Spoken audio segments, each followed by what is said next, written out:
एक बार फिर से आप सभी के लिए एक महत्वपूर्ण जानकारी लेकर हाजिर हो चुके हैं।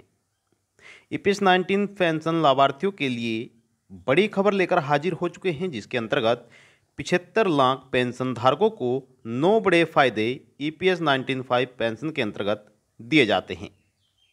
साथ ही साथ पेंशन लाभार्थी ज़्यादा पेंशन का ऑप्शन भी चुन सकते हैं, जिसकी डेडलाइन बढ़ा दी गई है। अगर आप भी एक पेंशन लाभार्थी हैं, ईपीएस 19 पेंशन का लाभ लेते हैं या फिर आप ईपीएफओ के मेंबर हैं, तो आप हमारे साथ अंत तक बने रहेगा। इस वीडियो के माध्यम से हम आपको बताने वाले हैं कि ईपीएस 19 पेंशन के अंतर्गत 9 बड़े फायदे वह कौन कौन से हैं जो आप प्राप्त कर सकते हैं। तो चलिए वीडियो को शुरू करते हैं और तमाम जानकारी जानते हैं। आपसे हमारा निवेदन है कि अगर आपने अभी तक वीडियो को लाइक नहीं किया है तो कृपया वीडियो को लाइक कर दीजिए और ज़्यादा से ज़्यादा वीडियो को शेयर भी कर दीजिएगा। तो चलिए वीडियो को शुरू करते हैं। कर्मचारी पेंशन योजना यानी कि ईपीएस 19 के करीब 75 लाख पेंशन लाभार्थी हैं।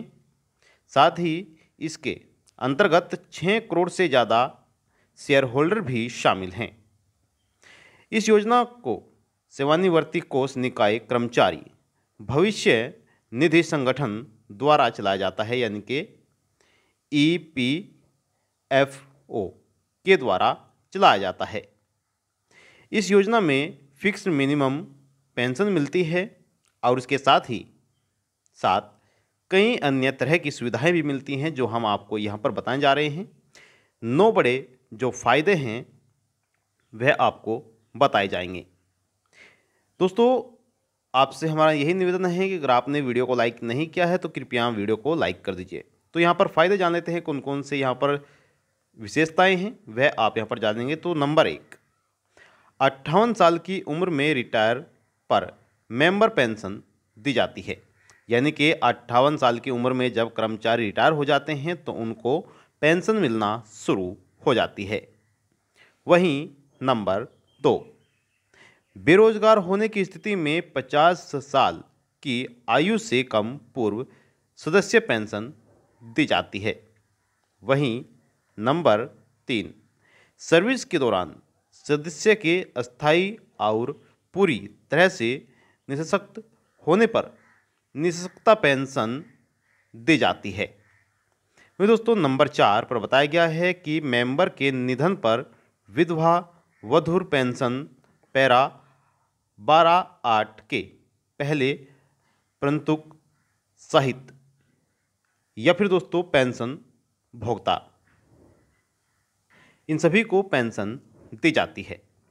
वही नंबर 5, सदस्य या फिर पेंशन भोक्ता के निधन पर 25 साल की आयु तक एक बार में 2 बच्चों के लिए बाल पेंशन दी जाती है, यानी कि अगर यहाँ पर कर्मचारी की मृत्यु हो जाती है तो उनके सदस्य को या फिर उनके पेंशन भोक्ता जो परिवार वाले हैं, जो भी नॉमिनी होगा, उन्हें दोस्तों 25 साल की आयु तक पेंशन मिलती है। इसमें साथ ही ध्यान रहे कि जो बच्चे हैं वह शादीशुदा ना हो। ठीक है दोस्तों, अनमैरिड बच्चों को ही यह लाभ दिया जाता है। साथ ही 2 बच्चों के लिए बाल पेंशन होती है, परिवार में से 2 बच्चों के लिए ही यह पेंशन दी जाती है। वहीं दोस्तों नंबर 6, किसी सदस्य या पेंशन भोक्ता की मृत्यु या पति या पत्नी की मृत्यु होने पर 25 साल की आयु तक एक बार में 2 अनाथ को अनाथ पेंशन दी जाती है।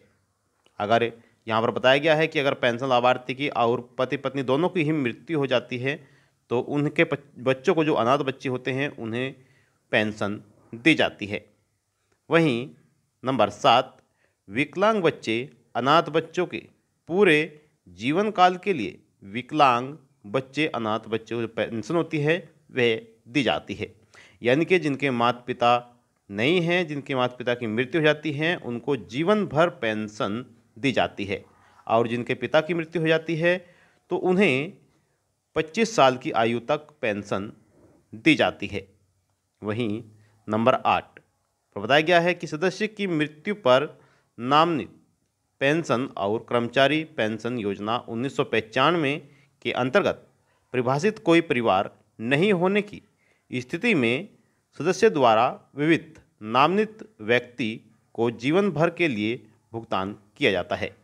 यानी कि यहाँ पर बताया गया है कि अगर कर्मचारी का कोई नामित या फिर परिवार का सदस्य नहीं है और उन्होंने किसी दूसरे व्यक्ति को नामित किया हुआ है, तो जो भी रकम कर्मचारी की होगी वह उनके नामित को दी जाएगी जिन्होंने उनका नाम ऐड करा रखा है। यानी कि नॉमिनी भी आप कह सकते हैं, जिसको भी नॉमिनी रखा गया है उस व्यक्ति को ही पेंशन दी जाती है या फिर जो रकम होती है वह पूरी रकम दी जाती है।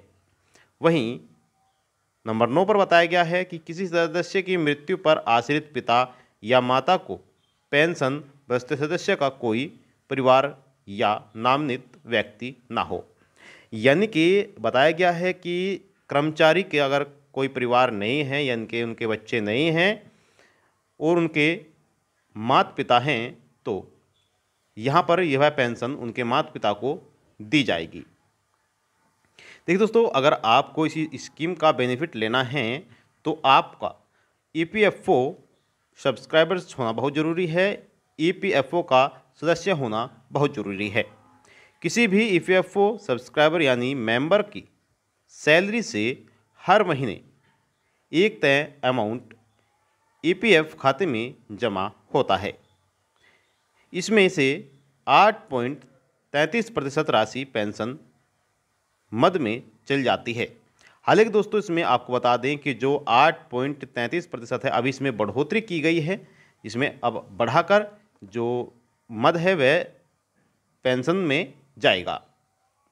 साथ ही EPS 19(5) पेंशन स्कीम के अंतर्गत पेंशन पाने के लिए कर्मचारी को कम से कम 10 साल की सेवा करना बहुत ही ज़रूरी होता है और इस स्कीम के अंतर्गत रिटायरमेंट की जो उम्र रखी गई है वह 58 साल रखी गई है। 58 साल से पहले जो भी कर्मचारी स्वयं रिटायर होते हैं उन्हें यह लाभ नहीं दिया जाएगा। यह आपको ध्यान में रखना होगा। आई होप आपको जानकारी अच्छी लगी होगी। आपसे हमारा निवेदन है कि अगर आपने वीडियो को लाइक नहीं किया है तो कृपया वीडियो को लाइक कर दीजिए, ज़्यादा से ज़्यादा वीडियो को शेयर करिएगा। चैनल पर आप पहली बार आए हैं तो चैनल को आप जरूर सब्सक्राइब कर लीजिएगा। यदि आपको कोई भी सवाल है EPFO से जुड़ा हुआ, EPS 19(5) पेंशन से जुड़ा हुआ, तो आप हमें कमेंट बॉक्स में जाकर जरूर बताइएगा। उसकी जानकारी भी आपको बहुत ही जल्द दे दी जाएगी। दोस्तों, इस चैनल के माध्यम से जो भी जानकारी आपको दी जाएगी वह सही समय पर सही सटीक जानकारी दी जाएगी। जो भी हमें राज्य सरकार की तरफ से या फिर केंद्र सरकार की तरफ से जानकारी मिलती है वह जानकारी आप तक तुरंत पहुंचा दी जाती है। इस चैनल के माध्यम से आपको किसी भी प्रकार का भ्रमित नहीं किया जाएगा। जो भी हमें जानकारी मिलती है, चाहे वह न्यूज़पेपर के जरिए हो या फिर साइट के जरिए हो, आपको तुरंत वह जानकारी दे दी जाती है। तो मिलते हैं आपको नेक्स्ट वीडियो में दोस्तों। तब तक के लिए जय हिंद, जय भारत।